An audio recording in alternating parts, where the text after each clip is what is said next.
कल्पना करा, तुम्ही एक असे आयुष्य जगत आहात जिथे तुम्हाला 0% पर्वा आहे की तुमचे नातेवाईक, तुमचा समाज आणि तुमचे मित्र तुमच्याबद्दल काय विचार करतात. तुम्हाला कोणालाही इम्प्रेस करण्याची अजिबात गरज नाहीये. तुम्ही जे कपडे घालता, जे करिअर निवडता किंवा आयुष्यात जे डिसिजन्स घेता, त्यावर कोणी हसलं, कोणी नावं ठेवली, तरी तुमच्या मनावर त्याचा 1%ही फरक पडत नाही. तुमचा मेंदू एकदम शांत आहे. No over thinking, no anxiety, no fake acting. तुम्ही खऱ्या अर्थाने फ्री आहात. मित्रांनो, हे ऐकायला एखाद्या ड्रीमसारखं वाटतं ना? कारण आपल्या समाजात आणि विशेषतः भारतात माणसाला सर्वात मोठा कोणता आजार असेल तर तो कॅन्सर किंवा हार्ट अटॅक नाहीये, तर तो आजार आहे लोक काय म्हणतील. आपण आपलं पूर्ण आयुष्य दुसऱ्यांकडून व्हॅलिडेशन मिळवण्यात, दुसऱ्यांना खुश करण्यात आणि समाजाकडून सर्टिफिकेट मिळवण्यात जाळून खाक करत आहोत. आपण स्वतःची स्वप्न मारून एक अत्यंत फेक आणि खोटं आयुष्य जगत आहोत. रोज सकाळी आपण आरशासमोर उभे राहतो आणि स्वतःला विचारतो, आज मी असा कसा वागेन जेणेकरून लोक माझ्यावर खुश होतील. हळूहळू आपण स्वतःचं खरं अस्तित्वच विसरून जातो. पण आजची ही गोष्ट तुमच्या आयुष्यातील ह्या मानसिक गुलामगिरीच्या साखळ्या कायमच्या तोडून टाकणार आहे. ही गोष्ट आहे समीरची. समीर एक अगदी सामान्य मिडल क्लास मुलगा, नाशिकच्या एका छोट्याशा घरात राहणारा. घरात आई वडील, नातेवाईकांचा प्रेशर, समाजाच्या एक्सपेक्टेशन्स आणि स्वतःच्या आत दडपलेली हजारो स्वप्न. लहानपणापासून त्याला ड्रॉइंग आणि फिल्म मेकिंगची प्रचंड आवड होती. तो तासनतास मूव्हीज पाहायचा, कॅमेरा अँगल्स बघायचा, स्टोरीज लिहायचा, लोकांच्या चेहऱ्यात इमोशन्स ऑब्झर्व करायचा. पण त्याच्या घरात एकच डायलॉग सतत ऐकायला मिळायचा, हे सगळं हॉबी म्हणून ठीक आहे, करिअर म्हणून काही व्हॅल्यू नाही, इंजिनियर बन, लाईफ सेट होईल. आणि हळूहळू समीरने स्वतःवर विश्वास ठेवणं कमी केलं. त्याने इंजिनिअरिंगला ॲडमिशन घेतलं, कारण त्याला ते आवडत होतं म्हणून नाही, तर लोकांना ते सेफ वाटत होतं म्हणून. कॉलेजमध्ये तो रोज फेक स्माईल घेऊन फिरायचा. बाहेरून सगळं ठीक दिसायचं, पण आतून तो कम्प्लिटली तुटलेला होता.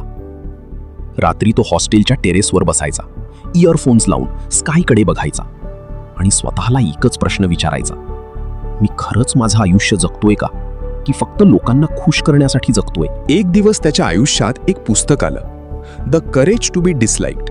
लेखक इचिरो किशिमी. पहिल्यांदा त्यानं ते पुस्तक फक्त क्युरिओसिटी म्हणून उघडलं, पण जसं जसं तो वाचत गेला तसं तसं त्याचं पूर्ण माइंडसेट हादरायला लागलं. कारण त्या पुस्तकात अशा गोष्टी लिहिल्या होत्या ज्या त्याने आयुष्यात कधीच ऐकल्या नव्हत्या. ट्रॉमा तुम्हाला कंट्रोल करत नाही. पुस्तकात एक विचार होता जो समीरच्या डोक्यात लिटरली विजेसारखा आदळला. आपल्याला नेहमी सांगितलं जातं, तुझा पास्ट खराब होता म्हणून तू आज दुःखी आहेस. बालपणीच्या घटनांमुळे तू वीक झालायस. तुझ्या ट्रॉमामुळे तू लाईफमध्ये मागे आहेस. पण या पुस्तकात अल्फ्रेड ॲडलर एक शॉकिंग विचार मांडतात, trauma doesn't control your life, your goals do. समीरला सुरुवातीला हे कम्प्लिटली ॲब्सर्ड वाटलं, पण मग त्यानं स्वतःच्या आयुष्याकडे पाहायला सुरुवात केली. तो सतत म्हणायचा, माझं कॉन्फिडन्स कमी आहे, लोक जज करतील म्हणून मी कॅमेरासमोर येत नाही, घरचे सपोर्ट करत नाहीत म्हणून मी ड्रीम परस्यू करू शकत नाही. पण आतून त्याला सत्य माहिती होतं. तो रिजेक्ट होण्याला घाबरत होता.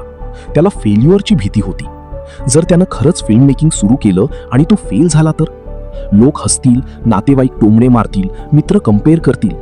म्हणून त्यानं स्वतःलाच कम्फर्ट झोनच्या खोलीत बंद करून ठेवलं होतं. आणि त्या दिवशी समीरला पहिल्यांदा जाणवलं, कधी कधी आपण आपल्या पास्टचा वापर एक्सक्यूज म्हणून करतो. Coffee incident. एक डोळे उघडणारा क्षण. एक दिवस समीर एका कॅफेमध्ये बसला होता. तो ऑलरेडी स्ट्रेसमध्ये होता. करिअरचा प्रेशर, घरचे कॉल्स, फ्युचरची चिंता. तेवढ्यात एका वेटरच्या हातून चुकून त्याच्या शर्टवर कॉफी सांडली. समीर अचानक जोरात ओरडला, डोळे नाहीत का तुला, काय काम करतोस तू. संपूर्ण कॅफे त्याच्याकडे पाहायला लागलं. वेटर घाबरला, पण त्याच वेळी समीरचा फोन वाजला. स्क्रीनवर त्याच्या बॉसचं नाव होतं आणि एका सेकंदात त्याचा आवाज बदलला. Hello sir. Yes sir. No problem sir.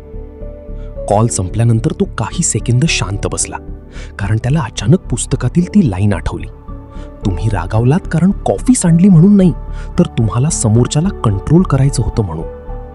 त्या दिवशी समीरला समजलं, आपण इमोशन्सचे गुलाम नसतो, आपण अनेकदा इमोशन्सचा वापर करतो.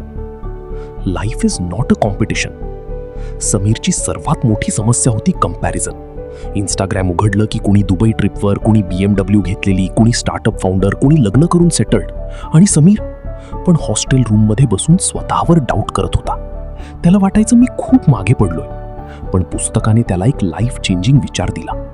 Life is not a race. या जगात कुणीही तुमच्या पुढे नाहीये आणि कुणीही तुमच्या मागे नाहीये. प्रत्येक जण स्वतःच्या टाईमलाईनवर जगतोय. एका झाडाला मोठं व्हायला 10 वर्ष लागतात आणि बॅम्बूला सुरुवातीची अनेक वर्ष काहीच ग्रोथ दिसत नाही. पण एकदा तो वाढायला लागला की काही महिन्यात आकाशाला भेटतो. तुमचा प्रवास वेगळा आहे, तुमची टायमिंग वेगळी आहे. आणि त्या दिवसापासून समीरने कंपॅरिझन कमी करायला सुरुवात केली. तो रोज स्वतःला फक्त एक प्रश्न विचारायचा, कालच्या समीरपेक्षा आज मी 1% बेटर आहे का? सेपरेशन ऑफ टास्क्स, 90% स्ट्रेस संपवणारा रूल. एक दिवस समीरने त्याच्या वडिलांना सांगितलं, मला फिल्म मेकिंगमध्ये करिअर करायचंय. घरात शांतता पसरली. त्याचे वडील रागाने म्हणाले, लोक काय म्हणतील? इतकं शिकवून शेवटी कॅमेरामन होणार? स्टेबल जॉब सोडून हे वेडेपण? समीरच्या डोक्यात हजारो विचार सुरू झाले. जर मी त्यांचं ऐकलं नाही तर? ते दुःखी झाले तर? नातेवाईक हसले तर? पण त्याला पुस्तकातील एक रूल आठवला, सेपरेशन ऑफ टास्क्स.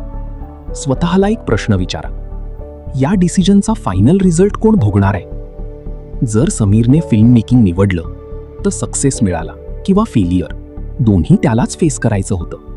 म्हणजे करिअर चूज करणं हे त्याचं काम होतं. पण त्याच्या डिसिजनवर लोकांनी जज करणं, नावं ठेवणं, रागावणं हे त्यांचं काम होतं. आणि पहिल्यांदाच समीरने लोकांच्या रिॲक्शन्सची रिस्पॉन्सिबिलिटी स्वतःच्या खांद्यावरून खाली ठेवली. त्या रात्री तो खूप दिवसांनी शांत झोपला.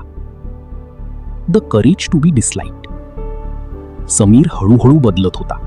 त्यांनी यूट्यूब व्हिडिओज बनवायला सुरुवात केली. सुरुवातीला व्ह्यूज कमी होते, लोक हसायचे, हा क्रिएटर बनणार म्हणे, 2 दिवसात मोटिवेशन संपेल. काही नातेवाईक तर सरळ त्याच्या आईला म्हणाले, तुमचा मुलगा स्टेबल नाही. पण यावेळी समीर तुटला नाही. कारण त्याला समजलं होतं, जर तुम्ही सगळ्यांना खुश ठेवत असाल तर तुम्ही स्वतःला हरवत आहात. जो माणूस स्वतःच्या ड्रीमसाठी उभा राहतो त्याला क्रिटिसिझम सहन करावंच लागतं. लोकांचा तिरस्कार हा अनेकदा प्रूफ असतो की तुम्ही क्राऊडपासून वेगळं काहीतरी करत आहात.